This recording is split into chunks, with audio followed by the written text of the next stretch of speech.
snap. I think it's another brief moment in time when we get to see the change of the tides. The shifted, twisted bit technology showcasing the little bits of safety, while the quick trips are surely randomly sparking the photons around me. Let the light flow from the heat, yo. When the photons ignite, highlighting, yo, then you know it's that time when we force a change in tides. A little bit lined with something in us. It's almost like we something else, autonomous, or maybe perhaps it's that missing piece you needin'. Perhaps it's that simple message you searching. Perhaps it's just a different time framing us for the next adventure in the mainframe.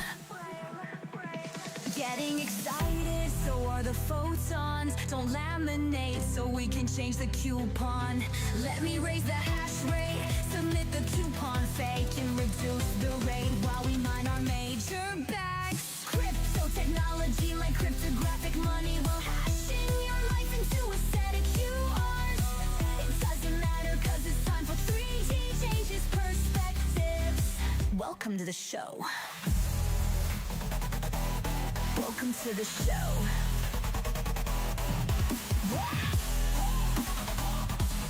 Welcome to the show. Welcome everybody to the show. So I'm 3D, and today we're going to hopefully, well, I know we're going to look at a perspective, but we're going to see, is it FUD or based? So there's almost always a varying perspectives about basically everything, right? So especially like constructs and other stuff like Bitcoin, cryptocurrency. So today I want to kind of look at a perspective of Bitcoin or BTC, and we are going to ask the question like, is it FUD or is it based? But however, unlike giving a single rating of the perspective, these are quite large perspectives. So we're going to rate the various sections within it as FUD or based. So that's kind of the spin there. Is it's not going to be about the whole thing, it's going to be about the sections. Because sometimes there, in every FUD, there exists a little base, and a little bit of base, it's a little bit everywhere, right? So obviously, we got to work out the two differences. So, all right, well, okay, I want to appreciate everybody for showing up already. It's early in the morning, or near the afternoon, and I want to start and thank today's sponsorships and partnerships. So I want to thank the organizers for teaming up with Bitcoin Live Digital Broadcasting DB, because Bitcoin Live DB and the organized is a powerhouse combo. I see new heights for them, for both organizations. And if you haven't checked out any of the organized early morning broadcasts for stacks and other topics, well then you're missing out, because they've been taking off with every day, and you can find them pretty much anywhere you're watching this, like X, Twitter, all sorts of places. If you're watching it here, you probably can see it there. Unless you're watching this from, honestly, I think it's the only place where I go live that other people don't really do. But more people have them. So, that's great, because we're going to get into the sponsorships. So, I want to thank Shieldfolio for sponsoring today's episode from within a quantum bit, as well as the Bitcoin Live DB network. Now, if you haven't seen a Shieldfolio, well, they're like a little black book, but they're made from stone paper. So they're fade resistant, tear resistant, and even water resistant. So you know the info and secrets you store in your Shieldfolio will last and survive whatever you throw at it. I personally have a Shieldfolio, and I use it for website info, contacts, crypto keys, among other things. Inside these little black books, they are pocket-sized and ready to be by your side, regardless of your adventure, in real life or online. And I really do actually own one of these. I really do use it. They are actually really great. And they have other products on their store. So we have a QR on the screen right now, a big one and a small one. They're both the same QR. Go ahead and scan that. Get that tagged up in your phone or something. Go ahead and take a screenshot. Do that. Do whatever you need to. Put that off to the side later. Use Bitcoin Live 20 when you go to there. Because basically it's going to take you to the website, right? And you're going to be able to get their Shieldfolio. You're going to be able to get their other products using the same paper. It's really awesome. And you're going to use the code Bitcoin Live 20. Get 20% off your purchase today. Because, like, these are, like, a really easy, quick way to manage your, like I said, website, crypto keys, personal information, all sorts of stuff.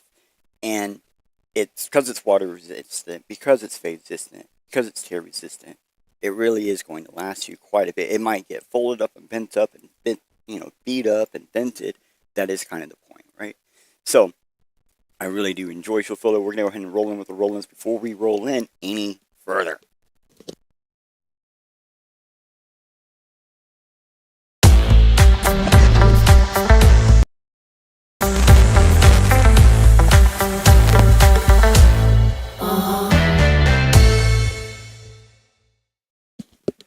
Thank you, Shield Filler, for sponsoring today's episode. And again, the entire Bitcoin Live DB network. All right, so now we're here. We're in. Okay. All right. Let's get rid of the ad. All right. So basically, wherever you're watching, wherever you're viewing, there should be, or maybe, or could be a chat window somewhere. If you type into that, it will show up here, unless you're on Odyssey. That's the only place I can't really get it to show up. But everywhere else, you can say hello, and we will see it. Now, we're going to go into how we do the episode, in case you haven't been here before.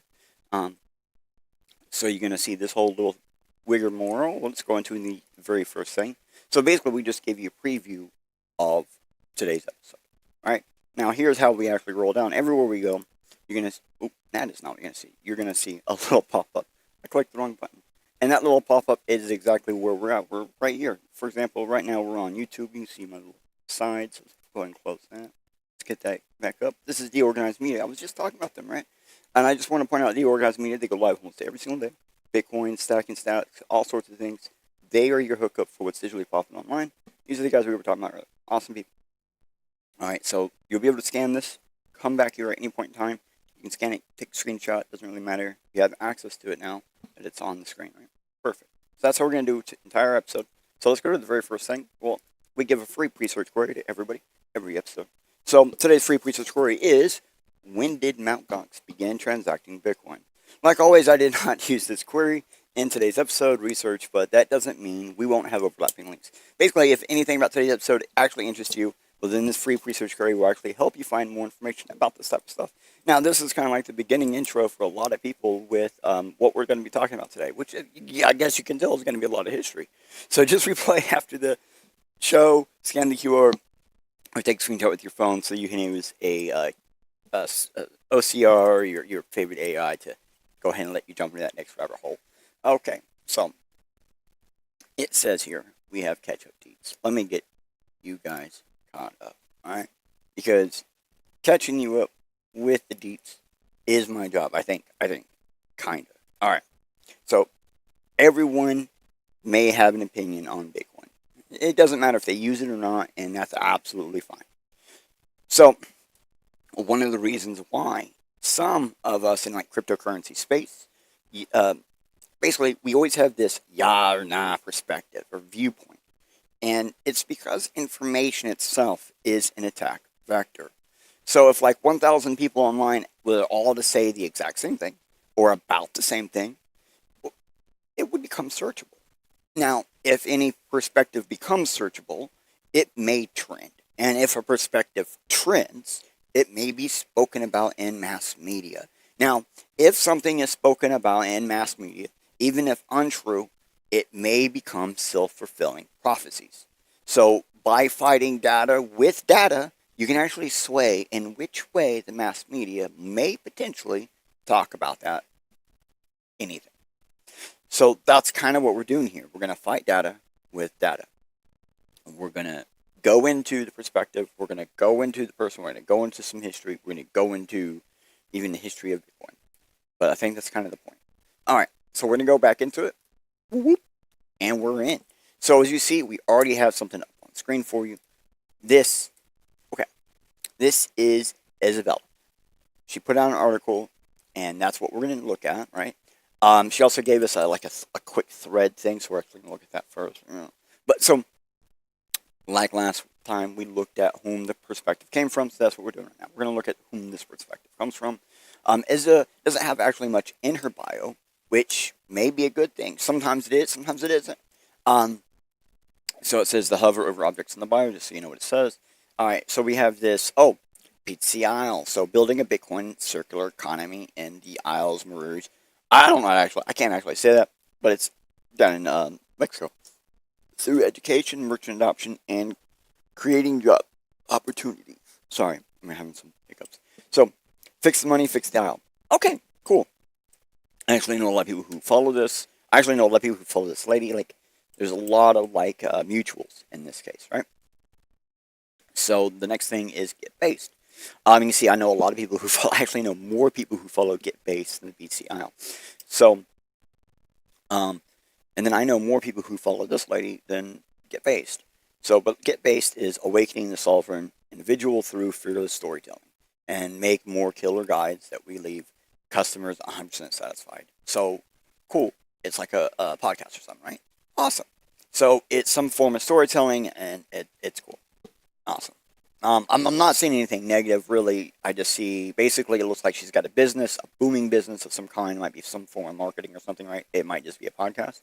And then we can see this other business, which is a much bigger thing, but we don't really know what it is yet, right? And then she has a YouTube account. Perfect. So she has a way to get out to people, things like that. And she has a fundraiser system where she's raising funds. We'll get into that. So it says here, okay. So we see they have like a business with Bitcoin. We see they write narratives or stories. But basically that could be a way of framing narratives through stories. And I didn't actually like go review the Get Based TV thing. It like this right here. It isn't as important, I think. It just kind of shows that this person is like a CEO perspective, basically. And they're using Bitcoin for profit, or, I mean, my bad, I should rephrase that. They're using Bitcoin to profit, and they're to profit from, but not from, like, trading, you know what I mean? Like, from the use of Bitcoin. And I have to say, from all this, like, I pretty much just expect it to, I'm expecting them to sell me something. You know, I'm expecting to be sold something at the end of this conversation. So maybe even an influential type article, maybe if we're lucky. But that's about what her profile bio says. Now, keep in mind, I wrote this down before I read even what the thing she wrote was about. Like, I do this every time I get the topic, and then before I go look at it, I go find out who wrote it and whatever. I go check them out. So that's kind of the method. That's kind of, well, the method that I have set up. So I always try to give you guys like a very, objective, like, I don't know nothing about this or this person yet. I don't know nothing about what I'm about to read yet. Here's what I think about the person. And that's just what their bio says. Because you see, there's nothing there. That's not always a bad thing. So it says, look at the pinned tweet. Oh, that's right. That's what we were supposed to do last time. So we see here she has a video.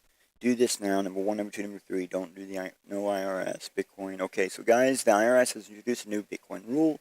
This could directly impact your Bitcoin in 2025 tax filings if you're unaware of these changes. Okay, so influential. See, okay, makes more sense of where I probably got the influential part from, like because of the pinned tweet. Okay, cool, fine, that's great. All right, now let's get into this stuff up here, the geyser thing. Okay, let's do that. Sorry, I forget that it jumps past these little point thingies. So this is the fundraiser project. So this is the link that was in her bio, and I am a bit confused by this. I mean, like, I get you can have like donations for anything nowadays, but this is someone community seed raising funds to start a Bitcoin centric business or a business that may just accept Bitcoin as its selling trope. I'm not too sure. And it doesn't really matter. Like that point doesn't matter. I just don't know what's going on, right? And I'm not sure, like, but when I was doing the research, the launch date is aligned with this episode. Yeah, I don't remember if it's a day or two before this or a day or two after this or today. But keep that in mind. I wrote everything I wrote before this due date happened, or the day that this business that she's trying to build was open.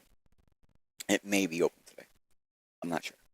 Okay, so it says to scroll down. So basically, she's explaining. Okay, says my new home. This is her new home, and she says she's moving there, and she says she did move there. I'm not too sure if she is living there yet.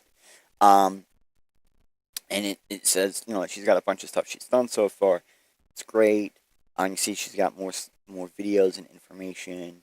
Great, more data. Great, um, influential postings within her thing. Maybe that's like showing her, or like kind of like some people are like, oh, this is my proof that I know I'm talking about type stuff. That might be what that is. Um, Welcome to the aisle. We see products. Okay, so this was one of the other things we got set up. So let's go ahead, go over to products. Wait, products. Okay, so here are the products. We see there's 5 total, and I do have notes on everything. So sometimes I'm just talking off the fly. Sometimes I'm looking at my notes. I'm about to look at my notes. So it says these products are rewards you can donate directly for or to. This is actually really neat, especially since the bulk of donations are actually directly to help someone with Bitcoin education, which I absolutely think that's awesome. I see adopt a student that might help. They might have helped a person in need. This one right over here where my QR is, chat is up. I gotta go back to there. So that adopt a student might have actually been really awesome. It looks like it might have gone to a person or family in need with their Bitcoin. Looks like they may have helped, like I said, small family with these tools and lessons to get, because it's a lot of people got to be taught this stuff as hard as it is. So that's good though. Come volunteer at Bitcoin Isle. I personally, this one down here, like I personally, have never paid money to volunteer somewhere. I mean, I volunteer all the time, by the way. And to be honest, if I had like the wealth and the ability to get to go over or whatever, I probably would be begging my wife to let me sign up to do this. Seems like it'd be like kind of like a neat vacation thing, because like it's kind of like got the sites right, and then you have some time afterwards, right, and then during the day you stay busy. So, and then it's all Bitcoin related. For me, that's perfect, right? So it is still a bit odd though, paying to volunteer, but it says it covers everything other like it covers everything other than the flight, right? And so, and then your passport. So let's be honest, it really is more like a paid vacation type of thing, and that's still pretty cool. And the price actually is reasonable on this one, like not bad, yeah. Um, so I am shocked no one's actually taken up on this offer. So then they have the tuk tuk that's been sold. It's got all in all and stuff. It's like really heartwarming. It's really cool. Um, so turns out like everything, we're gonna have to see how everything turns out and develops, right? Everything does happen if it all happens as planned or whatever, because like nothing's been delivered yet. That's the first thing I noticed. Nothing's been delivered yet, and then I noticed like, oh, okay, so they weren't even like the thing isn't even open yet, and I was like, oh, that makes more sense. But so that's an important point. We still have to see how this unfolds. All right, but this is just let's get into her perspective now. Okay, so we know about her. We know about she's influential and she's selling stuff. Okay, cool. That's it. That's all. Anyway, that's all that is. All right. So, this was basically my introduction to. I think I was like seeing her before in the past with my old handle, Radioactive 3D and stuff. But I think this was probably like my very first introduction to Izza. So, and it's basically just a huge thread, which is also an article, but we're gonna go through this thread first. Okay, so it starts off. Bitcoin mining has a dark secret. Everyone sees machines running 24/7, securing the network. Actually, I'm gonna zoom in. This is hey. But when I dug into how it actually works, I realized Bitcoin is being infiltrated by the same virus that killed big tech. When mining was pure, 2009, 2010, no exchanges. See, it's actually click that.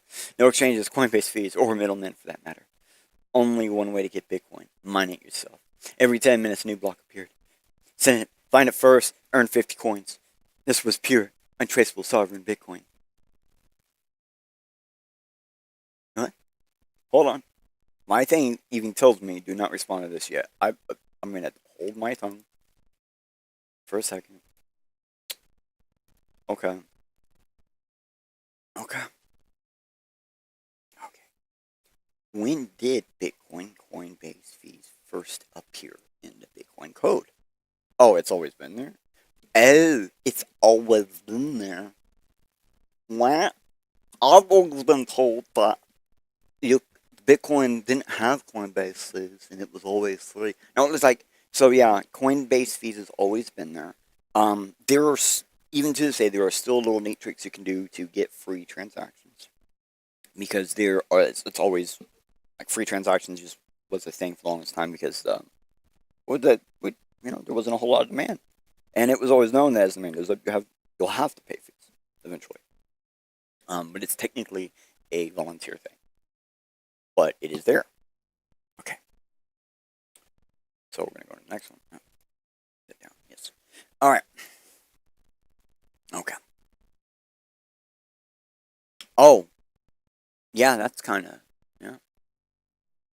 What was the date of the first Bitcoin online Bitcoin exchange? March 17, 2010, BitcoinMarket.com. And if you noticed, we asked about Mt. Gox earlier, and it was actually after this date. It's still in 2010. So, okay, I gotta go to the next one. Okay. Oh, look at those. Okay. Bitcoin History Part 6, Bitcoin.com. Or news.bitcoin.com, actually. The first Bitcoin exchange. Aside from mining, the only way to obtain Bitcoin in the very early days was by trading it on forums or IRC. Oh, wait, people traded in IRC. Yeah, people don't, well, unless you were there, you didn't actually know that. Most people didn't know that. This arrangement relied on the other party fulfilling their side of the deal. And since there were a few escrow services back then, Bitcoin didn't have to wait long for a dedicated exchange. Thankfully, the first exchange went live March 2010. Okay. Oh, can I say something? Let me see. Read starter message. Okay, so that didn't actually take long to disprove. Wow. Already starting off incorrect. You could say that that it's skewed. I could say her statement is skewed. Sure. Either way, like I'm saying my statement could be skewed. What I'm about to say. Or his statement could be skewed. Sure. Either way, she's incorrect. The tweet says one thing while history says the other. So we're going to go back to the tweet. In 2009 to 2010, no exchanges, or Coinbase fees, or middlemen. But actually, we just saw there were exchanges in 2010 because of middleman type situations or no middleman type situations where the other person just grabs and runs. And there were always Coinbase fees. So all of this is incorrect. Okay.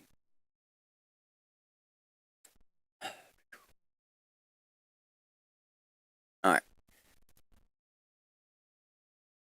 So I'm going to take you back on a little journey with Bitcoin. Just a little one. Just a tiny little one. All right.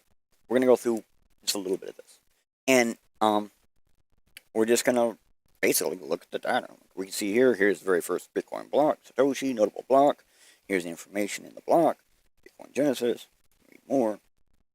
Total Bitcoin spent in here. Oh, look at that. Oh, there's even more there. Look at all those data. You guys know. Okay, so we're going to look at this. Okay, we're just going to do this for a little bit. Just hold up with me just for a little bit. We're going to look at the data. Oh, wow. The very first Coinbase. Or the very first Bitcoin block said Coinbase. Because I was reading Coinbase message at the same time. My bad. Who got it? We don't know. We don't even know if this is Satoshi. And that's something that like a lot of people don't even realize. We don't even know if this is Satoshi. Obviously, if we go to the previous block, Satoshi knows how to handle his header to say that it's him. Alright? There's Satoshi. So,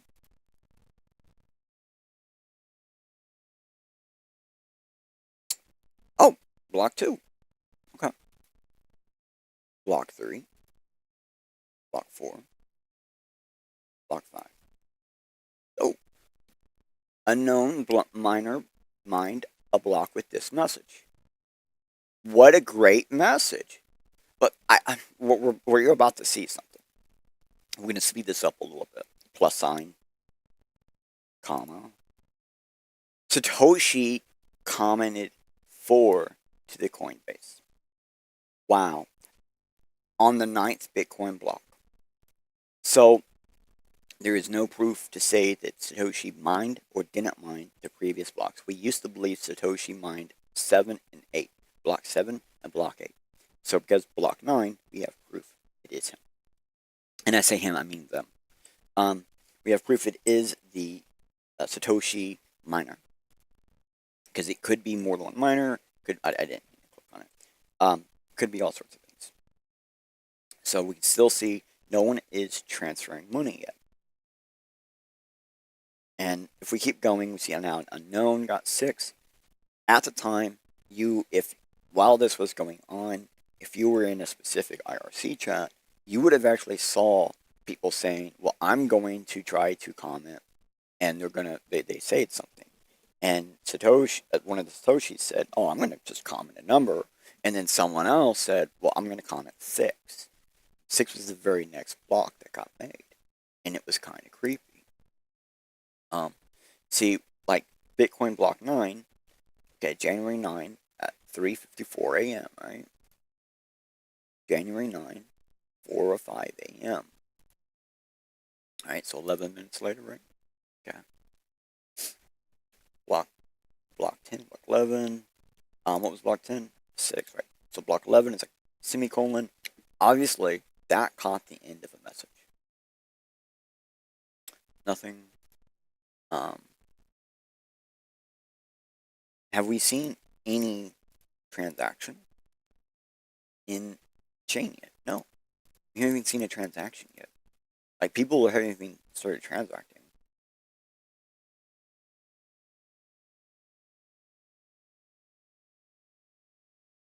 But basically, people are playing with the blockchain. This is direct proof that even the people who invented the system didn't fully understand everything that was going on. We were playing and having fun, trying to figure out. I know some of these blocks are, miners mining while everyone else is sleeping.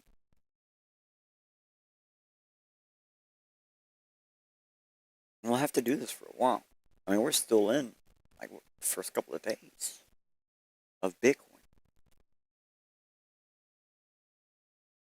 We're just now starting to get letters. So, I have a thing telling me not to play with this too long. I think that's enough. I think that just kind of basically proves my point, right? They were still learning what the fuck was going on. And there were potentially immediately additional players in the chain and in the mining and all that as soon as it started. Give you this again.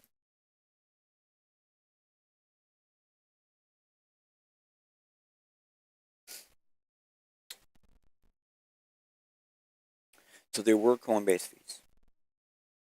And wait, my bad. My thing here is like asking, was there Coinbase fees in 2009, 2010 for Bitcoin? Yes.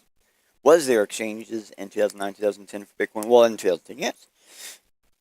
Are those old transactions traceable? Well, actually, yes. If I would have sat there long enough, got to an actual transaction, yes, they are traceable.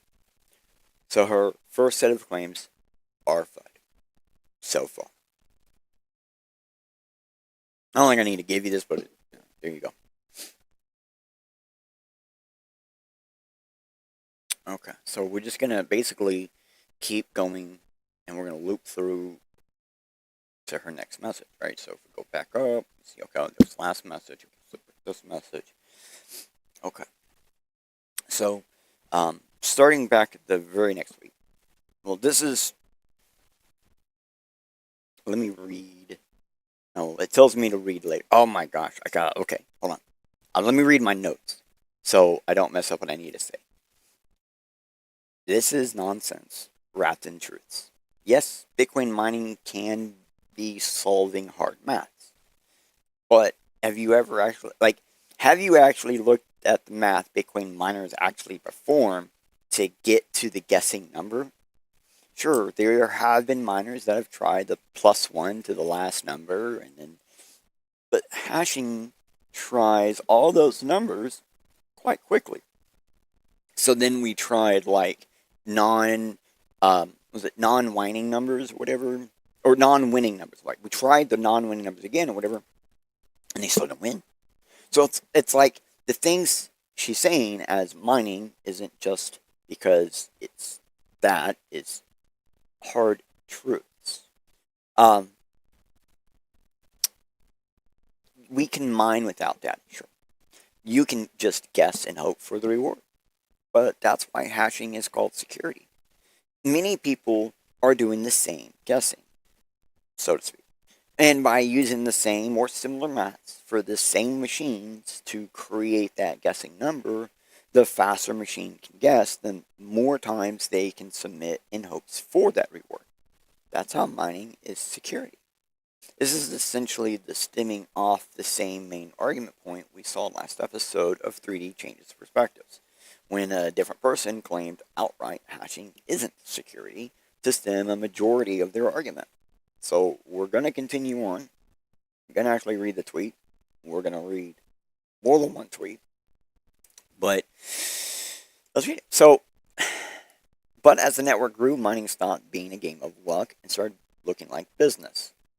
It's always been built around the ideal of it could be a business. Keep that in mind. That's even in the white paper. And I say that it's in the white paper. There's points of the mining couldn't be profitable, something like that. And it can be used to create mining farms. Or I think that was mentioned in there too. So here's the truth: Bitcoin mining isn't solving hard math problems. Let me give this lady the truth. It's unless you look at the math they're actually using to mine, you don't know if it's hard, do you? It's a guessing game. So you know, a computer does not just randomly come up with a number. It does some kind of math to get to that number, even when it's guessing. So think of a glowing block in the sky with a secret number inside. That is not a good way to look at Bitcoin. Guess right, 50 Bitcoin. Wrong, nothing. Actually, I would look at it like, imagine you're in school at you and a shitload of other people are in a giant ass building, right? But you're not all in the same room. You're all in different rooms, okay? And maybe there's only an X number of you in that room. But you can actually see through the window another set of people in another room. Like, you never see the outside. It's like back rooms of desks and people in those desks with a magic piece of paper and a magic fucking pencil that you just write anything on that paper. And then when you stop, it immediately determines if you won or not. You either get set free and go back home, or you stuck there, keep writing. That's actually more like mining. You never know if you're going to win. You never know what's going to happen. You can see everything else that's going on. You guys can get up and read each other's notes. You guys can talk. You can walk into different rooms. You can do whatever the fuck you want. You can't get out. How do you get out? Sit in your fucking desk, write on that piece of paper, and hope you write the right thing. Good luck. That's actually how mining works. Like, these Bitcoin miners are looking at nothing. They are not we, the humans, give them thing. We go, well, here's some math. And then it goes, oh, math, okay, and does the math. And then it submits the math. And then we wait, right? But we don't wait. No, why wait? If we won, we would have just get paid, so it don't matter. So we don't wait. We just keep doing it and keep doing it. And that's kind of the point. Once you guys start talking, you realize in this room, this building and stuff, you're like, wait a minute. The more I write, if I just write anything, that's a submission, right? And you just make a mark. Oh, it's a submission. It's a mark. Submission. Submission. Submission. And then you just try to get as many submissions as fast as possible, and as long as it's not the exact same submission. That's the ideal. Because the more times you submit, the more chances you have to go home. Think about that. You're in a room, you can never leave. You're in a building, you can never leave. There's no exit, there's no outside. The only thing you can do is sit down and just put as many marks as many times on this piece of paper in a way to where it submits immediately after. That's actually mining. That's why it's a business. That's what makes it a business. Everybody wants to get the fuck out. Eventually, you're going to get a bunch of people all like poking at the same piece of paper and hoping that they all just disappear or one of them just disappears, or because that's how mining really works. No one isn't really given anything. The consensus determines that. Okay. And so she's saying basically what she described as solo mining. One player, one chance. Then your neighbors says, well, what if we guess together and split the prize? That's what I was saying when you get a bunch of people on one piece of paper poking all at the same time, right? And then suddenly you're guessing twice as fast. More miners, more power, more predictable rewards. That's the truth behind mining pools, and it worked until it didn't. Well, that's not true either. Like, I can just get more miners. And when I say that, there's two sides to that. First side, everyone thinks about. I get more miners, I put it onto my account gets more hash rate, I'm submitting more times per second. There's another way to do this. You get more miners, you put them on a completely different account, and you fight yourself to win. Oh, that's still solo mining. Oh, but now I can actually make a pool of just my miners, and I can solo pool mine every chance I get. Now I am actually doubling my chances. See, like, that's the actual way to double your chances. You don't double your chances by just mining twice as much, twice as fast, twice as much hash.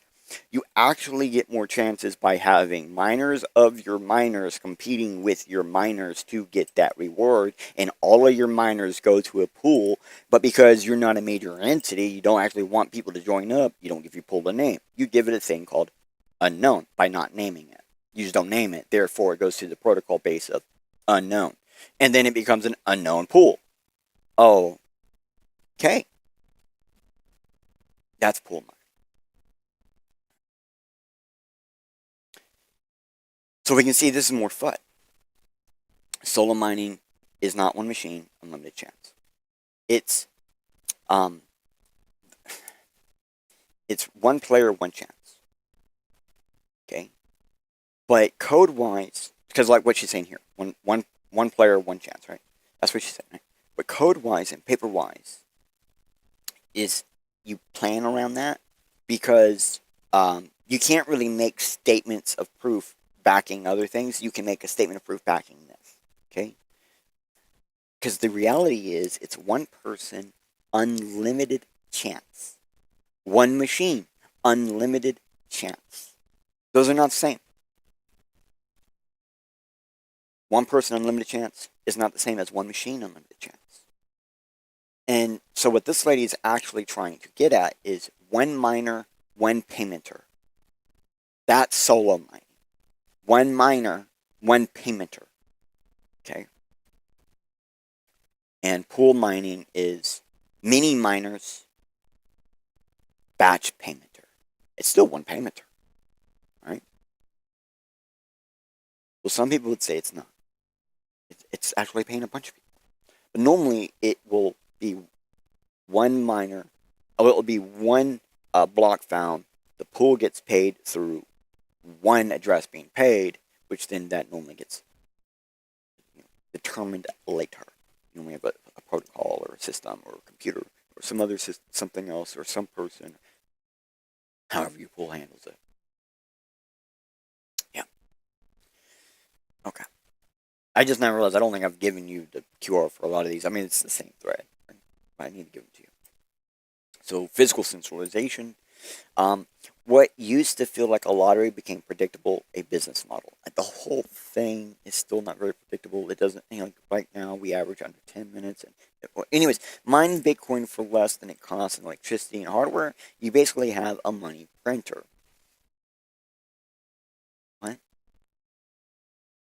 Sure. So garages, warehouses, miners, corporations, Bitcoin hobby, industry, arms race. Okay, the last part of that doesn't even make sense. I think she's just making, I don't know, references to something. Um, but it's not clear. Okay, so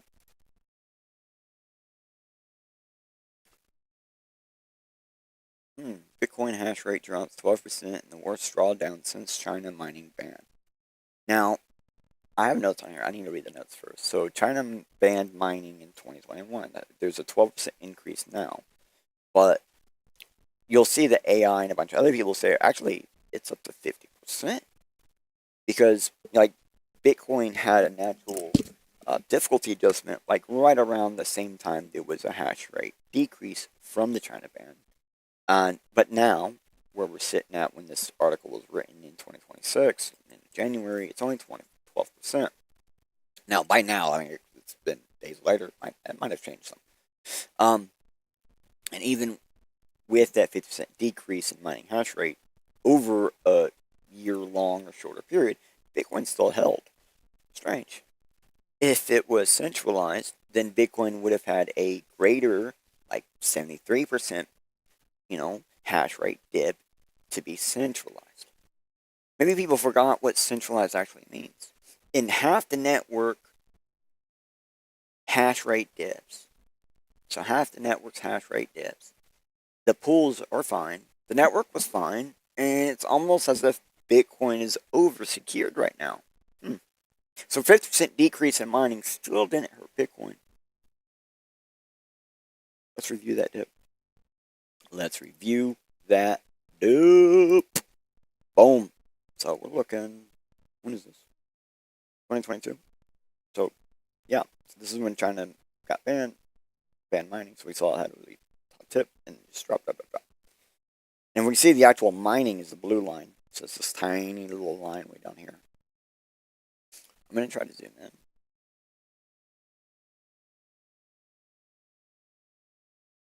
That did not work out.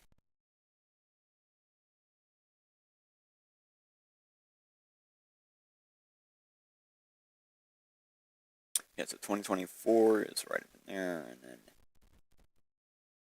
and still not. Yeah, okay, so there it is.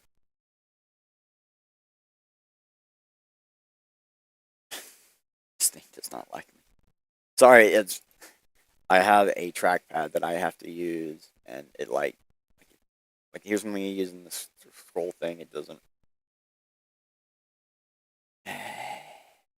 Stupid stuff.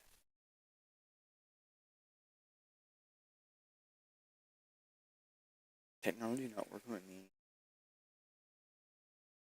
Yeah, so this blue line way down here is this hash rate dip, and it really was 50%. That black line is the market value. So we see the market value was hugely different, right? And so a lot of people would call this a correction. But the mining ban happened right around the time that a price correction was happening. So that means there was already a dip in hash rate when the China ban happened. So the actual China ban happened, like there's a big tip with this blue line, and it went down. That's when the China ban happened. So when it was already partly down, so then it just dipped. Like it was already dipping back up as like recovery, and then it just dipped again. So it's got like a tiny little dip after a big dip. That tiny little dip, that's when we see the China ban. That's when it drops immediately fast, and people are like, oh, look, proof. And if you look from there, that's less than 50%. It's like 33% or something like that. It's still huge. But it does recover naturally. And I say naturally meaning it's a slow, natural recover. And if you look in the past, there are tons of times where this, quite large dips in the network hash rate has happened before. And they all correlate around price corrections. So there's a price correction, there's a hash rate correction. And often that shows sign of a major miner dropping out. And that's fine. Bitcoin system is designed where any miner can leave and come at any time. Fine. That's how it's designed to do. Yeah. Oh, right. I forgot I had this piece of paper. So that's the actual mining dip that they're talking about. Here we're at now. So there we were at 181 ETH hash. and that was considered over the line that you have to be like secured against all the world's governments. Or I think, well, no, it might be, yeah, all the world's governments or any one government, one of those two. I don't know. Maybe it's like any one government. And then way up here, we're way over past both of those. Way over past. Okay, so. Okay, so. So it doesn't look like China ban had a multitude of effects. It was news that made a big difference, right? And some would say that her statement was basically a little bit of base inside with a little bit of fun. So it's a fun and based sandwich. Also, just ignore the bounce back now that the fact that the hash rate is at a staggering higher price per second rate, and the price is having a hard time following that hash rate. Like it normally does, though. That's actually what normally happens. Price follows hash rate follows trend of the miners, not trend of the price. So now, if you're wondering, like, surely AI didn't switch Bitcoin miners over or anything, that couldn't explain that very recent hash dip, could it? No. Wait. Damn it. It does. Um, actually, yeah, it absolutely does. I had it up there the whole time so you guys could see that I was going to get to it. A lot of the biggest Bitcoin miners actually are pivoting to AI. And so on December 29th, 2025, this article highlighting that Bitcoin miners, like entrepreneur and medium to large scale miners, were switching to AI API for payment with their miner systems. This means that a ton of Bitcoin miners can also be used to other things, like GPU mining. Oh, GPUs can also play games too, by the way. Let's move on to next week. Yeah. And we're back here. So, um, what we. Let me just read this. Here's the twist. Make sure we all get that. Here's the twist. The real winners weren't the miners.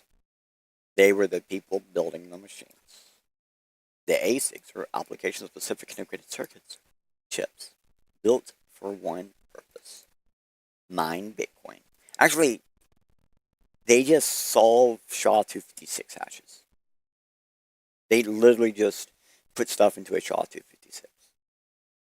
Like, I know that's not, they just solve the math. They don't actually put it in there. They just solve the math. So if you control the chips, you control the entire mining industry. That's what the lady is saying, right? All right. So what you are saying, the people that really profit off the gold rush wasn't the gold miners. It was the people who made the pickaxe and the wheelbarrow sellers. Oh, my bad, I said that was strange. It was the pickaxe and wheelbarrow sellers. That's weird. Why would you ever think that? Not like that's a true statement or anything, right? Oh, right. That is who benefited the most off of the gold rush. It was the landowners, the sellers of the services and things and goods to the miners, including pubs. Okay. Alright. But here's where it gets dark, apparently.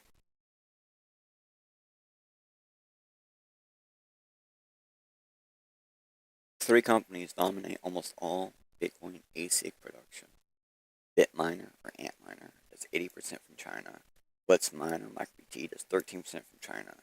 Avalon does 6% from Singapore. That's 93% one country.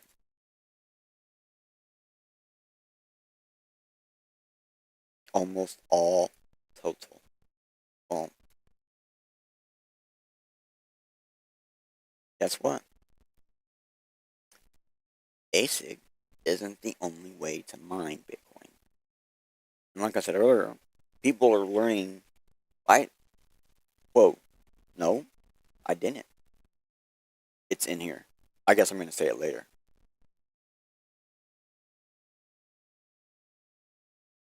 People are learning how to take these black box ASIC and how they work. They're figuring it out. They're learning how to repurpose these same chips that were actually manufactured and sold and profited by mining. But now they're being repurposed, sold again for another round of profit by mining.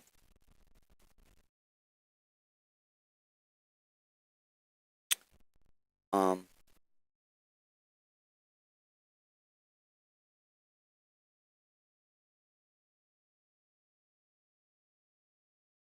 yeah, you're gonna do another round of it. It's just like a bit of a circle. I had to make sure I read that right. It says, yeah, it's a bit of a circle of economy for the manufacturers. And manufacturers have needs too, right? They need to have circular functionality to help keep the demand met of your circular economy that you're trying to build around this Bitcoin network.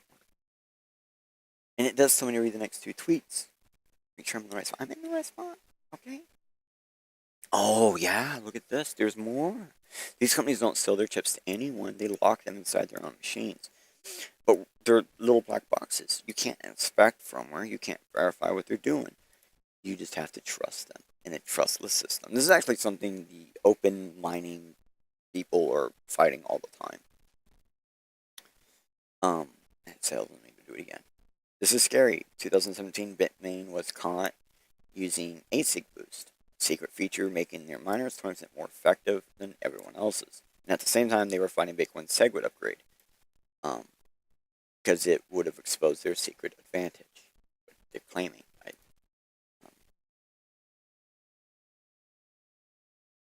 So we're gonna look at this.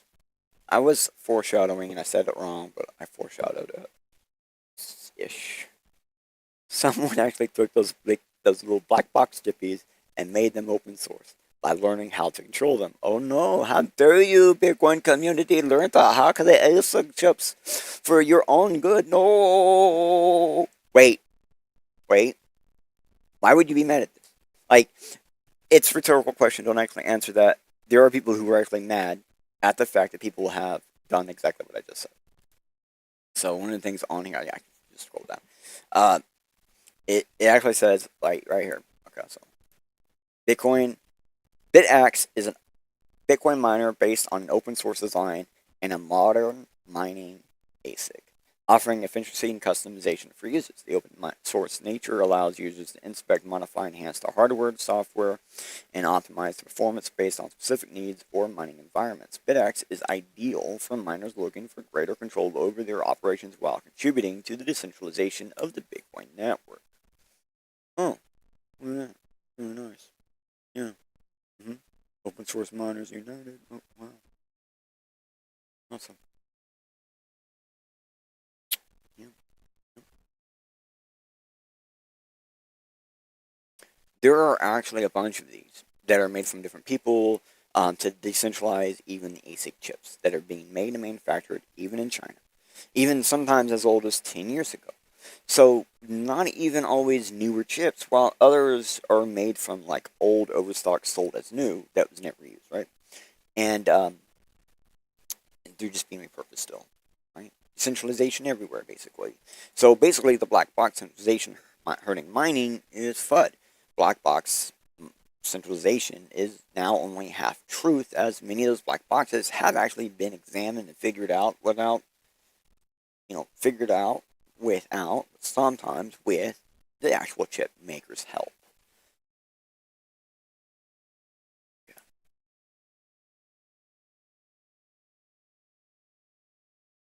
Oh, guys, I wasn't supposed to read the ASIC boost at the time. Oopsie daisy. I read it. Yeah. And it just says, read this. Oh, yeah, okay. Well, not what we wanted. Can anyone use ASIC boost? Yes, anyone can use ASIC boost. It requires specific hardware and software modifications to actually implement it and use it effectively. Hmm. See, in the Open Bitcoin OpTech or OpenTech operation, now, the ASIC boost is a technique for specially constructing a Bitcoin block header in order to reduce 15% of the number of operations necessary to find the block. Only specific miners can even use it. Do not increase security. ASIC boost doesn't do more work. It just lets you cut out some of the work. some circling evidence supporting the claim of amp. Oh, okay. To boost or not to boost? That is the question.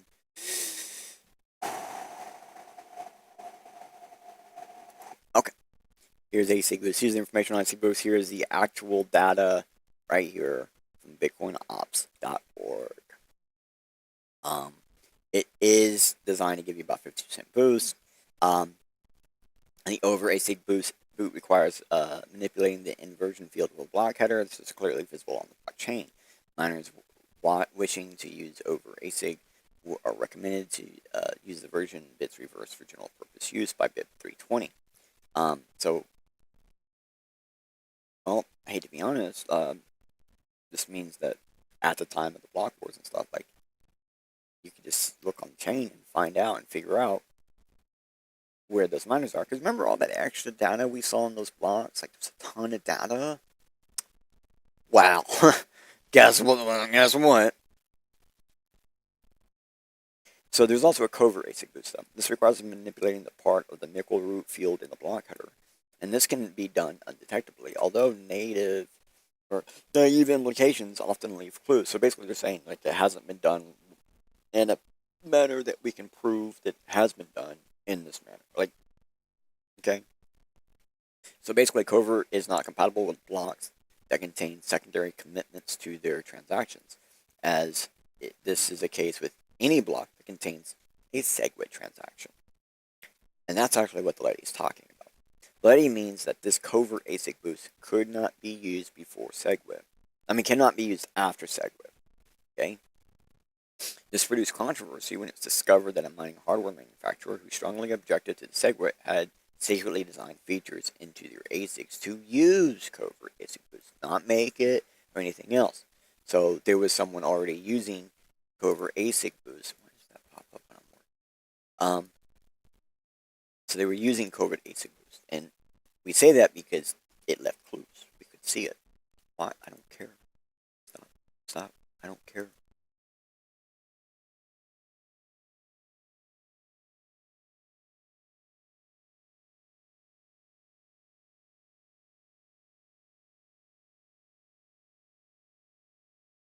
Okay. So ASIC boost speed up for mining production. And it just shows you here, it's really over, it only supports an S9. But, So, okay, I got notes. Crazy, ASIC boost isn't just for that one company she claimed. Strange. I don't know, I don't think she actually been fully truthful about any tweet thus far, or any tweet thus far. Like, sure, they may have been using it, but it really just sets up your ASIC to reduce operations by action, so you don't have to do as many actions to relieve about 15% of the time. So if I don't know if you knew how to 100% properly set one up, like because you are the manufacturer of the chip, then perhaps maybe you could get that extra 5% efficiency. So the actual way she describes ASIC boost is FUD. She's driving in a concept of a old hypocrisy type thing. Or controversy. That's actually what I mean. Controversy type thing. Okay. So, AntMade was using that, got that 20%, right? Okay. Then, AntBleed, a built-in kill switch that could remotely shut down any Bitmain miner in the world. Bitmain controlled 70% of the miner's Bitcoin hash rate at the time. One command, Dave could have silenced Bitcoin overnight. We never fully fixed it.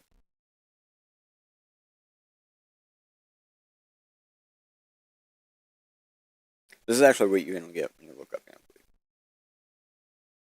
AntBleed. AntBleed is a security vulnerability that affects certain models of 3D printers. Allowing unauthorized access to the printer's control system, it can potentially enable attackers to take control of the printers remotely.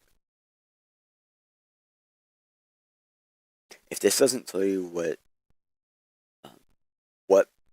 a lot of ASIC production people were doing, miner companies were doing before they were miner companies, I don't know what to tell you. Um, this is the actual one she's talking about, though. Okay, this is going to tell you what it's designed to do. Ant Bleed is a feature designed to prevent the accidental loss of Bitcoin by disabling certain functions in the event of a compromised wallet or private key.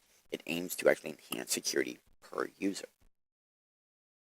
This is what you know. So basically, it's a personal miner operator can actually use it at will to trigger the shutdown in case of theft, basically, or other problems. So at the point of Ant Blade may have been bad, it is actually legit. So let's look at this specifically directly, as in like code and exploit, so we can get a better idea what's going on. So backdoor code discovered in a popular Bitcoin mining equipment. A anonymous security researcher has published details on a vulnerability named Antbleed, which the author claims is a remote backdoor affecting Bitcoin mining equipment sold by Bitmain. This backdoor also in the firmware as of July 2016. Security researcher reported this issue back in September of 2016 via the GitHub, where the company hosts its code and source code and firmware. So this is open source, right? Okay. So the original bug report was ignored until yesterday, when a newly launched website called Antbleed detailed the backdoor features. Okay, so it allows remote shutdown of the miner. It uses the MAC address and IP. At worst, the firmware is backdoor. Okay, this is where the 70% comes from. Okay, so let me see what my thing. It says read. You got to do the whole thing. Okay. So it was also used to directly target specific machines of customers. Standard inbounds firmware rules do not protect against it. This is kind of a weird specific statement. I think it can also be used to directly target specific machines or customers. Standard inbound firewalls rules will not protect against this because Antminer makes outbound connections. There's several products that have it. Here's how you can actually look for it. Around 70% of the hash rate was affected. One person would call it a backdoor, not a DRM. And that's kind of what the company was saying, that it's technically a user DRM.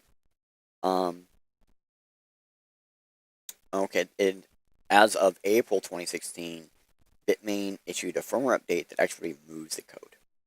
Oh, so it was fixed within the same year it was discovered.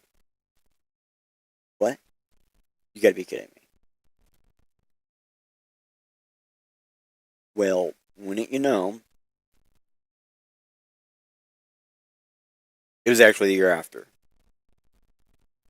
They fully got it fixed the year after. Because, as the firmware has always been open source, the feature was never intended to be malicious. Wow! So it actually appeared in the code in 2014, when about 1,000 Antminers were actually withheld from their owner by hosting services that was being done in a different town in China.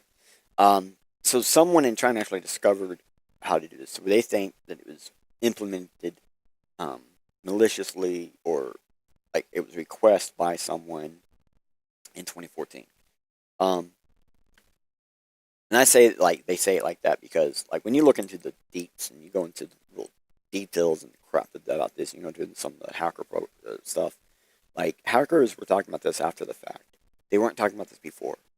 And after the fact, they were all talking about how hackers think that whoever was using it in 2014 designed this to do whatever it is they did there.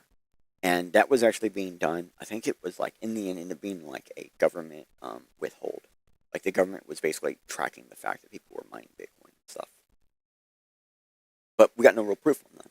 It's just, this is the only proof that we really have that it was being used. In 2015, around 2,000 units were actually withheld from their owner. Again, but these were provided in Georgia. These services were hosted in Georgia. And that's kind of a real good point. This means that when these events happened, they were all being hosted from basically the same place or same area or same general spot. And then in 2017, Bitmain's own miners were actually withheld and sold without its consent in Canada during well man in it was a hold on, I got it written down somewhere. It was a supply chain attack. Yeah. So 70% of the hash rate of 2017, when all of this was being said, isn't even a pence in the bucket compared to today's hash. Also, that issue was discovered in 2016, months before the 2017 thing framed by ISA. And even to this day, I could only find about 30,000 miners that were fully affected. Like when I say that, meaning like, see those two numbers up there, 1,000, 2,000? This is the most numbers I was actually able to find. I found other numbers that said less than this. That's actually the most numbers that I could find that I could say was like have verifiable legitimacy to it. Because I mean, I've seen some people say there's tens of thousands and they have no legitimacy to their claim. This is the company who actually produces the product and stuff like that. Okay, so this is Bitmain's own miners were used against them for a supply chain attack, and that's the real reason why they fully corrected it in 2017. One of the things we read earlier is like they mostly corrected it or they got rid of the code in 2016, right? But it was still malicious-able. Like if you didn't update your miner, like it was still usable, and so they then did something to make it unusable in 2017. April 2017, a firmware update actually does make it like that. That did something that like you don't even have to update your miner. Like as long as there's, I think it was like as long as there's like one or two miners, it's a fun system. It basically like miners stop listening to that call or that port or something like that. Like it's really fucking cool. So if you want to be protected from it, you update to this firmware update. If you don't want to be protected from it, you don't worry about it. And that's what I meant by you don't even have to, you know, it's just those who want to be protected by it use it. Okay.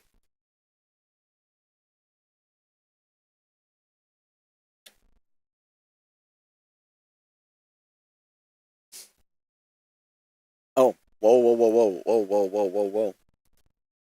I just noticed I have more notes on that Ant article. So Bitmain probably regrets even introducing this feature back in 2014. Keep in mind there are no reports of use that I can personally find after 2017. The article also shows you how to actually find your miners that are affected while giving a full source code. They actually give you the full source code in that thing. I didn't go all the way down. They give you full source code to help you actually fight the Ant. And it was always open source, so it doesn't really matter.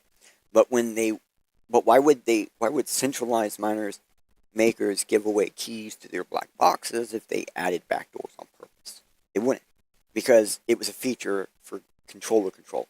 When the device is outside of your control, since it has your keys or a hash or whatever inside of it that helps you get paid, well, that's you got to protect that. This Amplitude thing is mostly based. Like, legit, many thought it was an actual vulnerability, and it hurt the company's trust in their buyers for quite some time. But they also released the plans of the backdoor, and in many cases, that feature that can be used against miners, I'm like, they fully did everything they could to get rid of it. Okay? Keep in mind that this is actually an old as fuck thing. This isn't even new, and this isn't new and is older and than most people would. Oh, this is actually older than what most people whomever heard of Bitcoin. So most people who know about Bitcoin, this is older than them knowing about Bitcoin. That's what I'm saying. Like 90% of this is a feature bug or it's a feature used like a bug, and before it was even noticed. Like it was used before it got noticed, and then it got noticed, and then a year like it's less than a year later. It like I should have looked the things up. If you do the math, it's like within 6 months after people were throwing a fit about it, it was used against them. So they fully got rid of it. Because I mean, it's what provided the supply chain attack. Okay.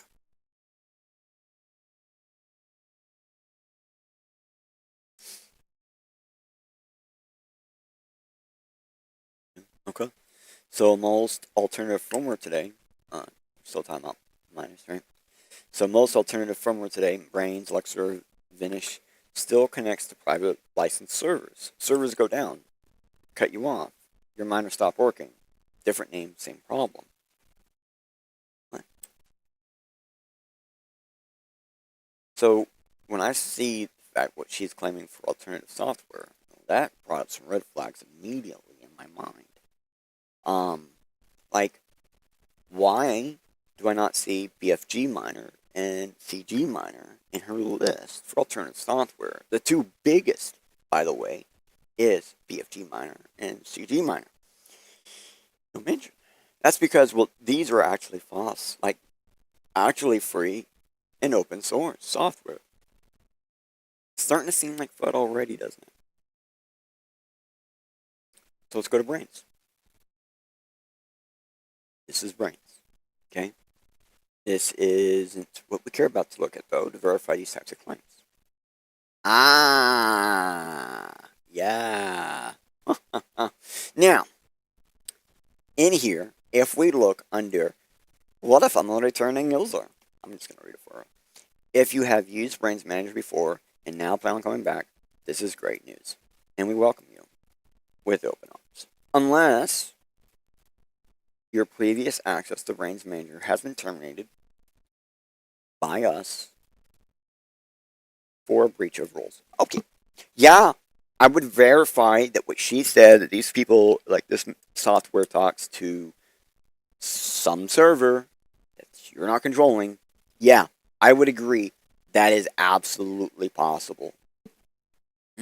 Verifiable based statement. Brains does talk to some back-end server you don't have access to for something. Okay. Alright, so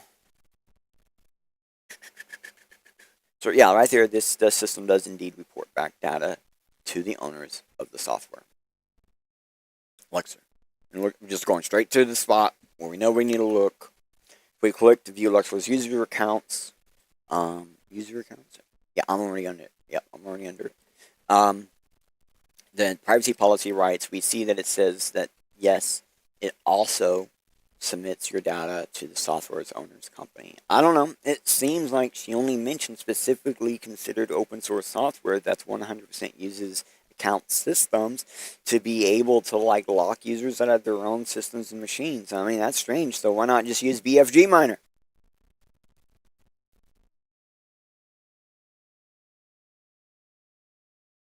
Can I be locked out of my BFG Miner? Yes, you can. You can still be locked out if you forgot your credentials or there's issues with your configuration. Sure.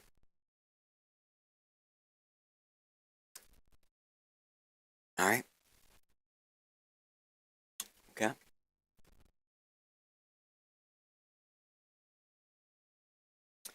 What's crazy is BFG Miner is probably the most powerful Bitcoin mining software around. Here's a guide so you don't have to use Brains or Luxor or such. Wait, are you saying Brains and Luxor does more than BFG Miner because they are somewhat automated and preset for you? Oh no. How come they want your data to sell? Well, yeah, because they do stuff for you.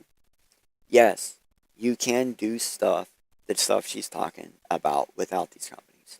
So some of their tweets just got disproven by searching Bitcoin ASIC alternative FOSS software on Presearch, which is how I came across it. Be it the first one, BFG, BF, and CG Miner. So there are a few alternative bad optional alternatives. So there are some few bad optional alternatives for sovereign users. Sure.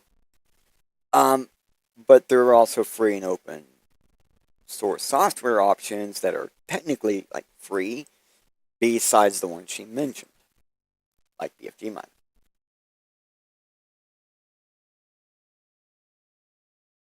Okay. 3 tweets. Gotta be kidding. I gotta read 3 tweets. Alright. I know, I'm just messing. So, what we're seeing is, but physical control is just beginning. There's another layer most people never think about. The software layer. 2025, Most miners actually point their machines towards pools. Well, wait a minute. That's not soft. What? She said software layer and then starts talking about pools. But Brains and Luxor is software.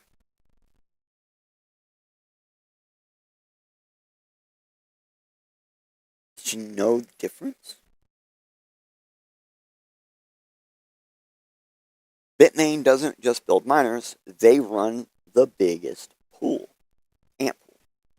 Oh, okay. It gets worse though. Ant pool is white labeling their service. Multiple independent pools have identical code patterns. They claim to be all separate, but under the hood, they're all Ant pool. You're not making a claim that you think you're making.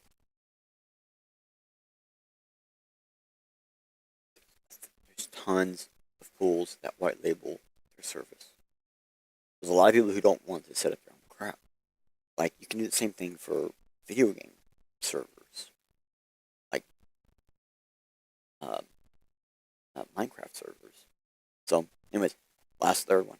On paper, Ant pool controls 17% of the Bitcoin's hash rate. With its friends, it's closer to 30%. Now, that's another statement I don't see proof for. Ad Foundry USA, just two entities, accounts for 60% of the global mining. If the government wanted to censor Bitcoin, they'd only need to call two companies. That's not 100% of the mining. And also, these friends, whom? You can't just say that claim of friends. Even you put quotation marks around it, meaning like, it might not really be friends. It might just be a lie, right? Well, guess what?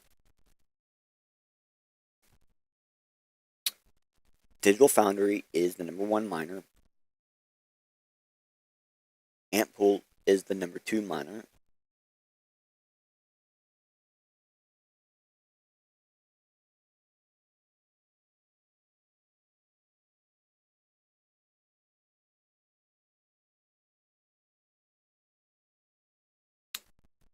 Weird how I don't see a percentage.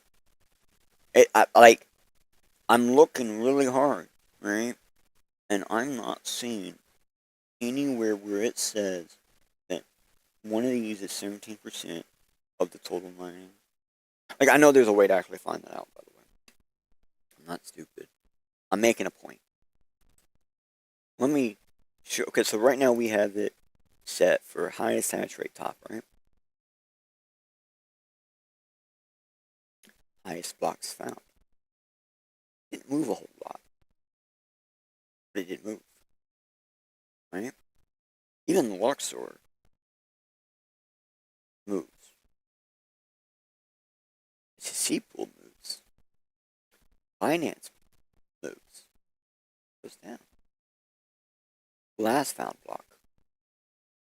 That's a huge difference. Now, looking at it like this, the SEC pool is a little bit of a, potential problem. The ocean mining is one of the most open mining pools in the world. And they're doing better than Foundry Digital. And so, there's lots of ways we can look at this. Like, how do we shut down the mining? Well, we can get rid of the top miners. Let's find out who was the last one done and the ones with the most blocks. Like, this SEC pool and Ant pool, right there, call those two people up, and you probably can take control of the block. You can probably take control of, one block today, guaranteed. Now, I say that meaning, if you took over their company, blah, blah, blah, doing the hypothetical attack thing. Right? Do I have notes? Looky, BTC hashing showing also the pool association. Oh, yeah, that's right, it does. So there's this pool association tag thing. And, you can actually put ads on Bitcoin, Ma. Well, ads been on Bitcoin since Bitcoin stamping, back with Stamp.io in 2014, 2016. Bitcoin stamping still happens to this day. And that's one way to get these ads on chain. So they are claiming the pools are centralized, and we've heard this forever, so let's review some history.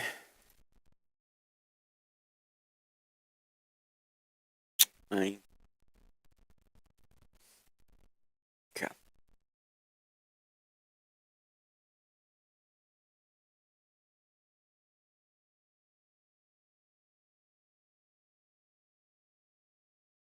So, the 2025 destroyer of Bitcoin mining pools. Something that isn't even that unique directly to Bitcoin. It's not even unique to Bitcoin, is what I'm saying. Maybe the name is, but that's about it. So, let's see. When did this 2025 destroyer of Bitcoin begin? Oh, okay. It says, okay. Let's have this. Oh, yeah, that's right now. Look at that. November 2010, Slush launched in 2010 and is the first mining pool. Damn. So basically, mining pools have pretty much always been a thing. 2011 to 2013, the era of Deep Bit, which at its peak held 45% of the network hash rate. 2013-2014, introduction of ASICs, when Deep Bit failed to support the newer Stratum protocol. Dash.io replaced Deep Bit. Wow.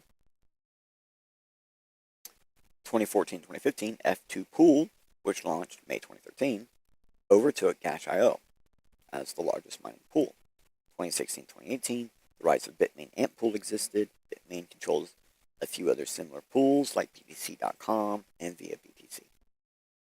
2019-2020, the launch of Poolin and F2P held about 50% of the network hash rate with other small pools. And then Binance launches a mining pool in 2020, following Huobi and OKEX, and Lexor launches their US-based mining pool. Okay. So, look at all this stuff here, man. Like, there's more than one way to even do the mining, right? Yeah. There's more than one way to do the rewards. There's more than one way to do everything. There's even, like, maths here to, like, here is the reward math. Look at this math. It's simple. Simple math. Like, I can't do that math. That's technically simple math. There's not a whole lot there. Pooled mining. We see pay per last share. Solo mining. Oh, look. Solo mining. Okay.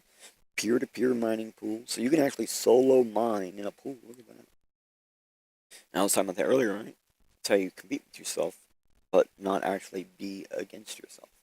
There's the geometric method, which has a lot more complicated mathematics. The double geometric method, which is probably much more better. Transaction fees, multi-pool mining. Oh, wow, look at this. Some companies sell their hash power and may do an aggregating the work of many small miners, for example, NiceHash, paying them preferentially by share like a pool would. Some such companies operate their own pools, and these considered multi-pools because they usually employ a similar method of work like switching. Okay. To just get raw profitability. Cool. Proof of capacity mining. Wow. I mean, like, really, there's a lot of stuff going on. So proof of capacity or proof of space method allows computing to be performed beforehand and answers all the answers stored on miner's hard drive, and the heavy energy consumption not required like it is for proof of work. Therefore, POC is almost always a more environmentally friendly blockchain choice. Wow, look at that. All sorts of stuff.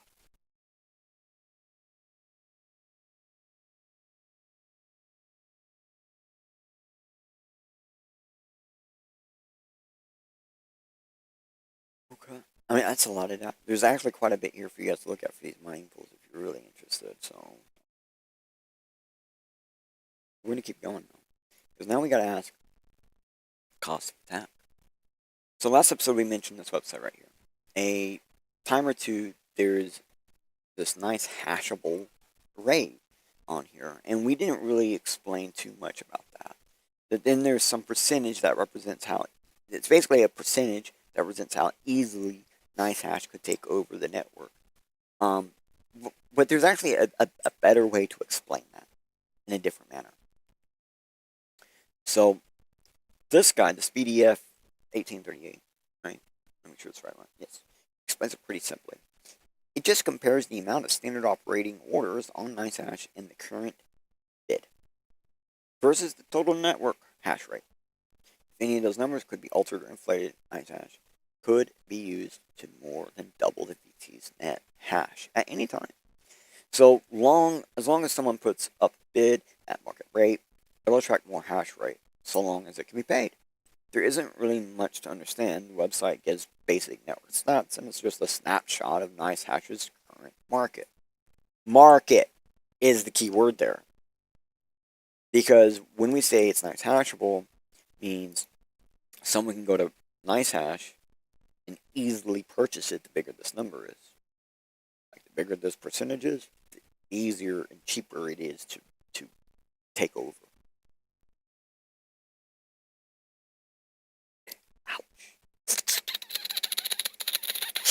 Ooh, that's big. Ooh, ooh, damn. A 5 million%. Damn. Even Moon has a 2 million% right now. Damn.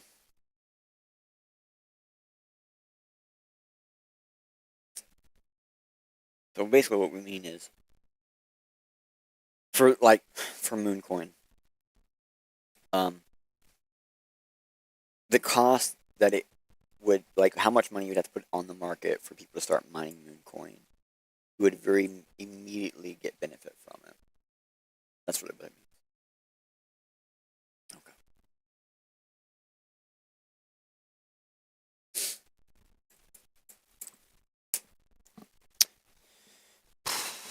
So I would say her pulse inflation take is pretty much fun. So I have to read the next two tweets. Sound familiar? Apple built the iPhone, then slowly closed every door. You don't own your phone, you rent permission to use it. Google's following the same blueprint. Extra Android devs must verify identities just to distribute apps. Systems start open, then close in the name of security. We've been seeing that in electronics since the dawn of electronics. If your pool gets too big, just switch. That doesn't work anymore. Today's massive public miners have multi-million-dollar contracts, which means lawyers, downtime, and lost revenue. Once a single player controls most hash rate, they decide which transaction gets confirmed, which disappear. And I'm going to say something very quickly. Okay? Giant miner networks don't care about what's mined. They care about what ends up in their wallet. Some of them want cash. Some of them want Bitcoin. Some of them want specific coins. So it actually sometimes in the contract about switching. Almost all properly good miner contracts are going to be talking about switching for profit maxing to ensure you get your payment. And something you would have to do to understand. Now I have notes. Let me actually look at my notes for these two tweets. Like literally, I am not even going to bother. Okay, I did bother a little bit, right? This is painting the picture is what this is. This is what she is doing. She's attempting to paint her perspective for you to understand how she sees it. This is how she sees it. Okay. None of this has to be true, though. Not saying if a company that is ran by board or group won't have those issues, but also to mine Bitcoin, you don't even need any of that. Even large miners, there are tons of large miners as a business who won't have any of these issues she claims. There's more downtime in maintaining your miners than actually switching pools, which switching pools can be fully automated by software, by the way. So once again, FUD. Like everything she's talking about right here, like all this switching stuff can just be done automatively, instantly, immediately, inside your mining software. Okay. Oh, look. Here's the sales pitch. Let me read it. Let's read the sales pitch. It finally happened. The open source rebellion. Can mining be saved? Yes. Tons of projects are fighting back. For starters, abundant mines. Mining gold requires infrastructure, expertise, physical labor. Bitcoin mining, same principle, different method. Bitcoin mining takes a lot of electricity and expertise. You could mine at home. There's a better way.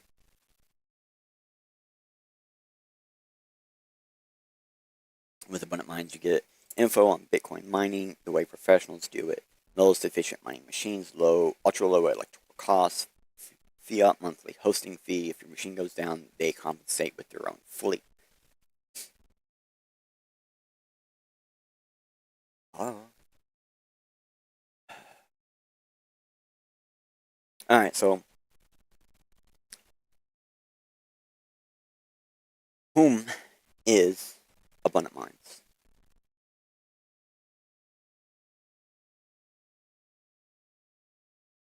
These guys. This is Abundant Minds. Right here.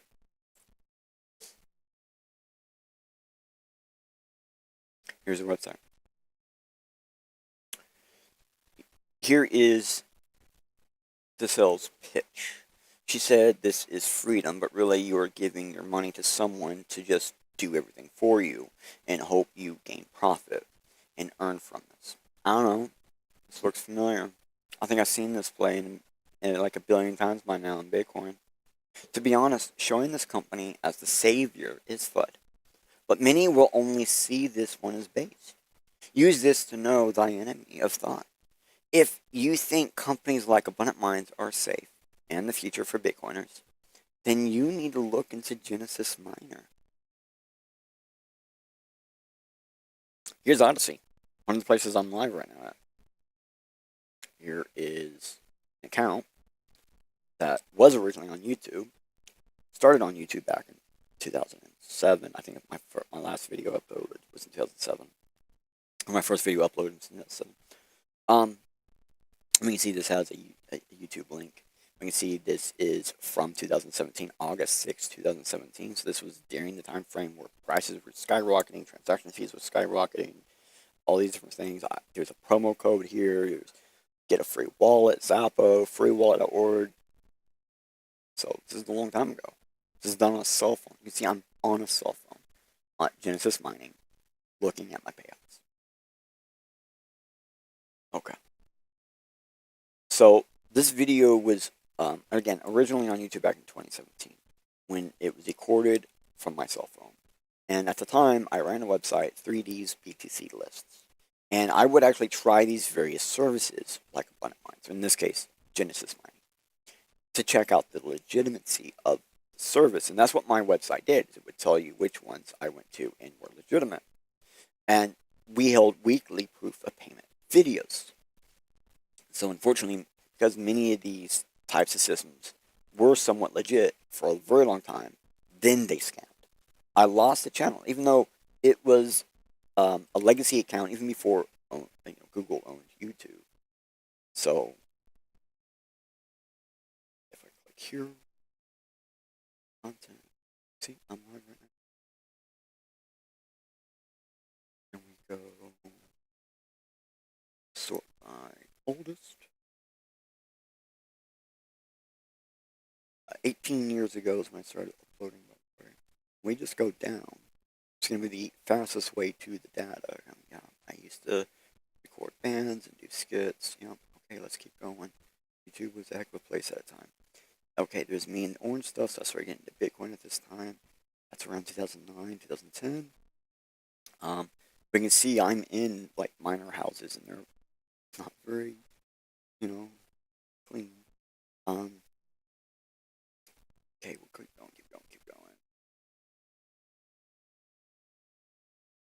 We're almost there. A lot of music. Let's get past the music. Forgot how much music I did, okay?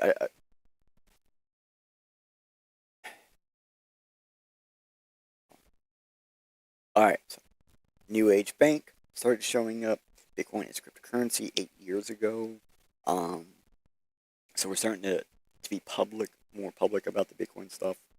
So here we can see I now have, like, we're going to different places. This is me starting with website and stuff. Weekly proof of payments. Here's my very first one. Very first one was 8 years ago. And then You see, I started doing more proof payments. I'm starting out these websites, starting out these different things. And, Bitfine and all these old websites like, well, Bitcoin Brain. Like Bitcoin Brain. Insane. Bitcoin Brain ended up failing 100%. It was a scam. And guess what it is? Exact same scam. It's the exact same scam. Alright. You don't have to trust me, though. Genesis Mining, still here. I mean, they wouldn't let me log in. They wouldn't let me recover my password. Weird. The video I was showing earlier, I was talking about how the payments didn't stop yet. But they eventually did. So you can see, I even fell for it at least once. And I never made my initial payment back. From, like a lot of these mining services, you never make your payment back. The only ones that do are the ones that get like tons of people that sign underneath them and do the affiliate marketing side of it. Uptime 99.9% apparently. Earnings year to date. Look at these plans. These are expensive fucking plans. As of 1st March 2020, Genesis Mining Platform no longer sells physical mining rigs to customers. You can only access the Genesis Mining Platform through our shared cloud mining website. So,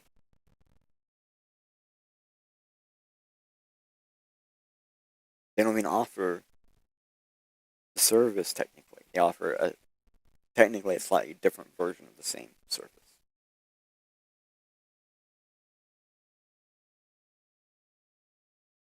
This ain't new.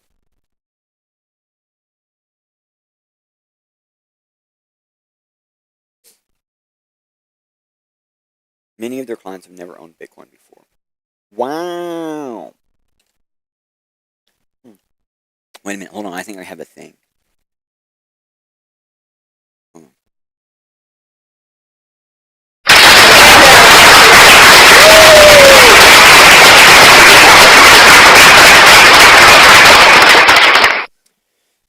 Bitcoin mining offers a way to get Bitcoin with tax write-offs, no KYC, cheaper rates, and then exchanges. Check them out. Blah blah blah blah blah. And then there's your affiliate link, right?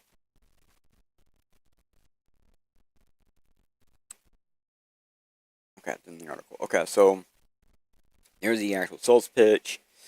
She gives her company's Git-based affiliate link.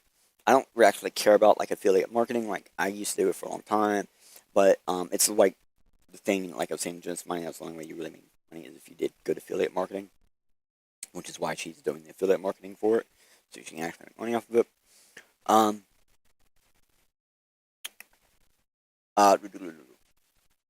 I know many will say, hey, this isn't an ad, but she is saying the service that does everything for you is the solution to the centralization by literally just centralizing your funds to this company in hope for reward. Solo mining without the well. This is just all risk from my perspective. Because if you solo mine on like a BitAxe, which is repurposed centralized made ASIC chip miners using like BFG miner or something, or one of their softs, or another actually free FOSS miner softs, then you can actually just do it all on your own. And even if you don't own Bitcoin first. I did notice she claimed that many of the abundant miners never owned Bitcoin before. And the reason we clapped at that is it's a telltale sign that they're taking advantage of people.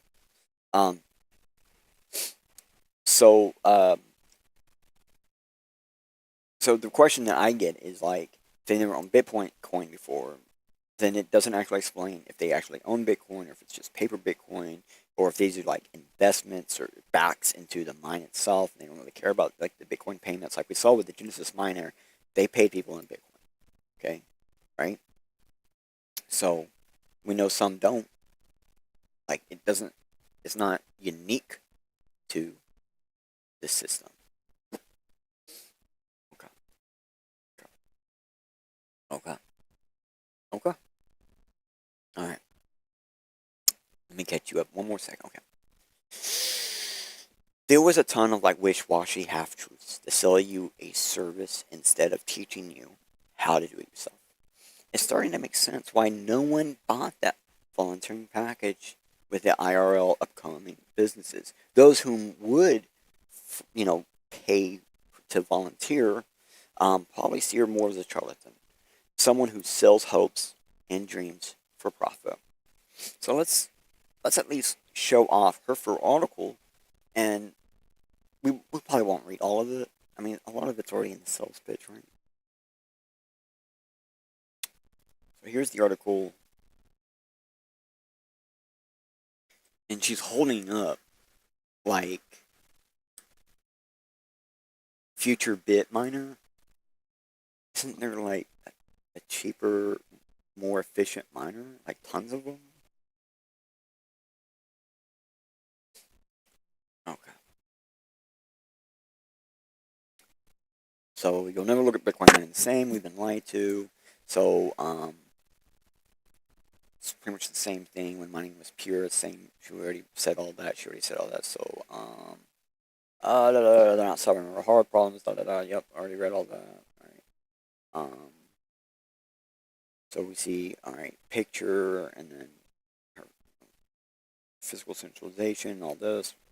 She already said all that. Okay. Oh no, we already saw all that. Oh, okay. Don't lose me. John gets derp. Or deep. Bitcoin main machines are black boxes. We already know that, but it ain't true. It's like one of them is completely open source. In 2017, Bitcoin was caught using ASIC boost. Okay. Yeah, we read that. Yeah. One command. No, it's not true. Picture of where she get her data stats. It doesn't give proof of that. Like where that proof comes from.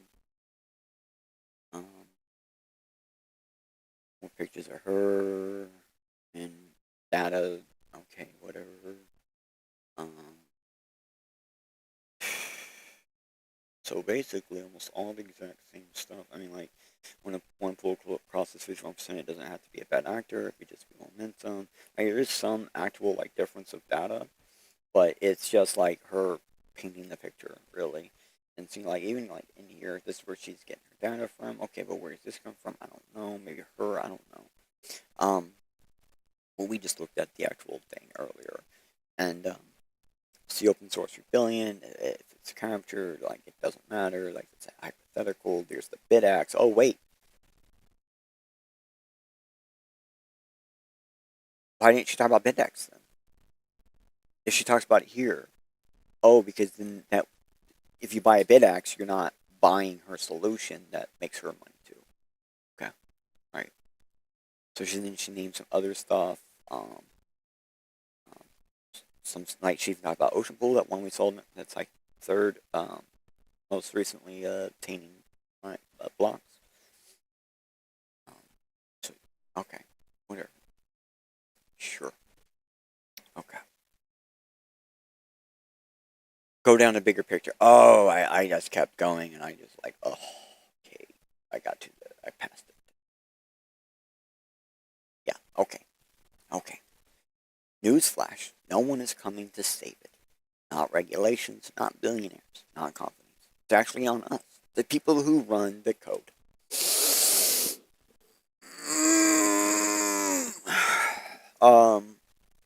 Wait a minute. Didn't she say this company gonna save you?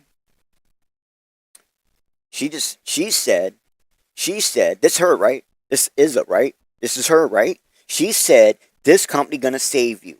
And in the same breath, she said, no, ain't no company gonna save you. It's on us.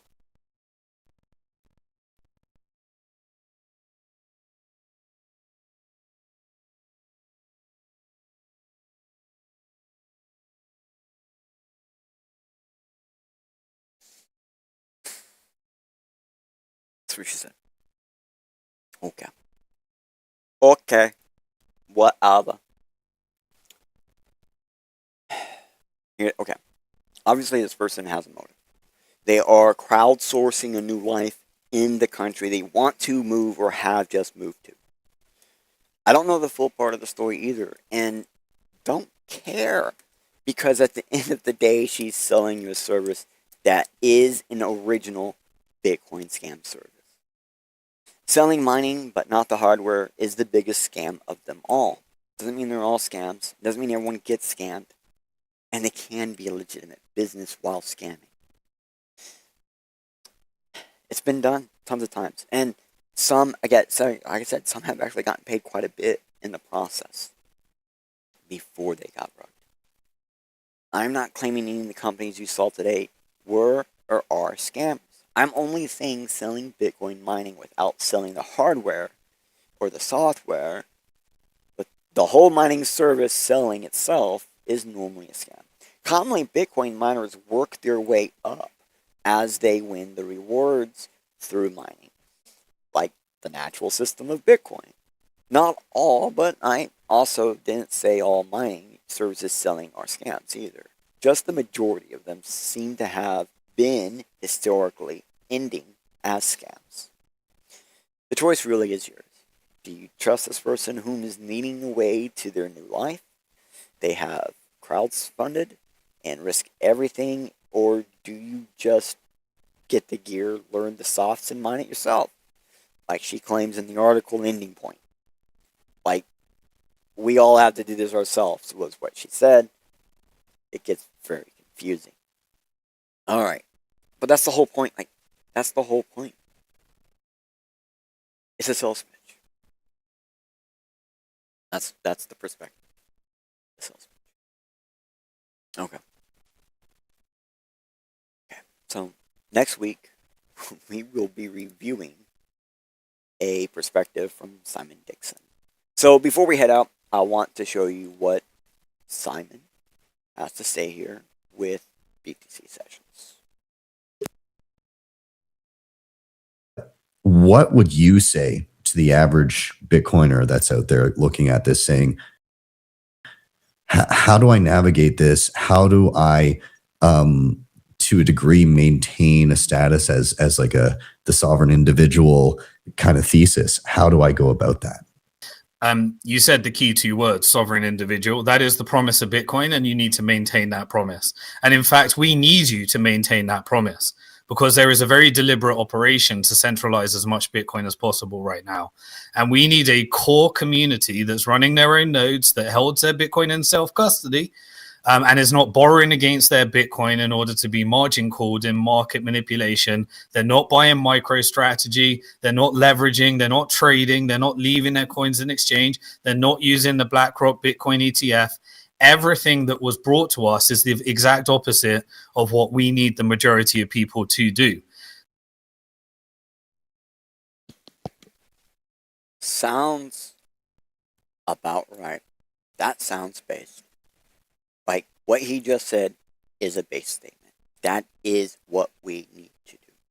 And that lady was saying that, but not getting to it. So as you can see, we're going to be talking about this guy, Simon Dixon, the one who's saying these things. We're going to be talking about him next week. You're probably wondering why this clip was actually picked, though. Like, Simon's saying here is, again, based. Let me show you the beginning of this clip, though. You need to put together a 10-year plan right now, and you're running out of time. They want Bitcoin to succeed, but they want it to succeed in custody. And the new elites of the world are going to be the Bitcoin and self-custody people while they try and custody everyone else. They will attack on every front. You don't kill strategy, you utilize strategy, you co-op strategy, you laden it with debt so that whenever you want to crash the price of Bitcoin short term, you've got your derivatives complex and you've got strategy as the perfect centralizing mechanism. You've got 21 capital that will get you to borrow against your Bitcoin, roll up, strike, put it in custody, work with Tether and Howard Lutton. One company I like pointing people to when they ask about Bitcoin mining is Abundant Mines.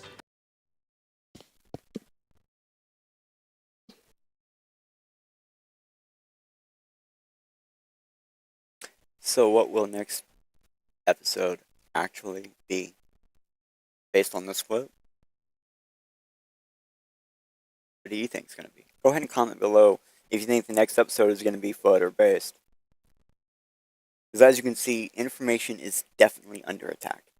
And much of it is covered with part truths, which is used to help spin their narrative to have a more believable story to tell. Only bigger thoughts, perspectives, files, and more to come. So we're going to uncover and discover and go through and find a bunch within the Bitcoin and cryptocurrency sphere of technology. So join me in 2 weeks when we break past the stories to find out the next perspective is FUD or based.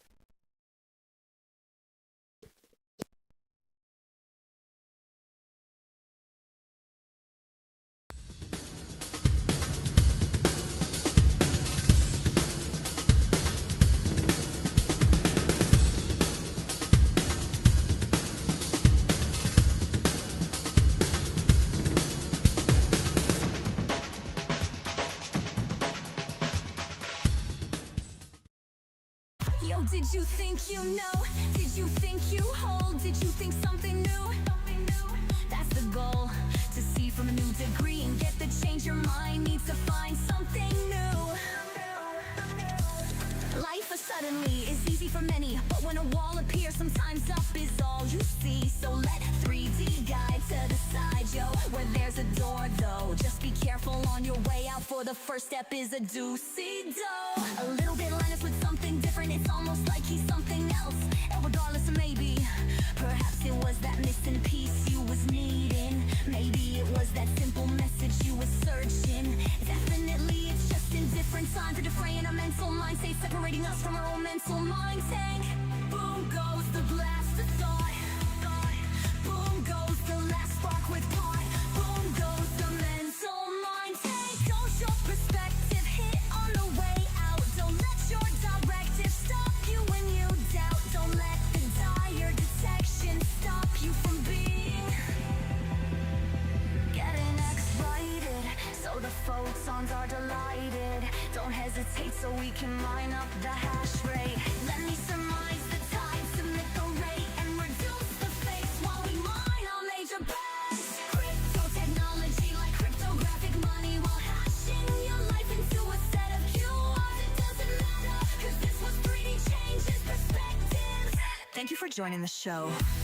Please return next time for a new roll of perspective. Thank you for joining the show. Please return next time for a brand new perspective. Of perspective. Thank you for joining the show. Please return next time for a brand new perspective.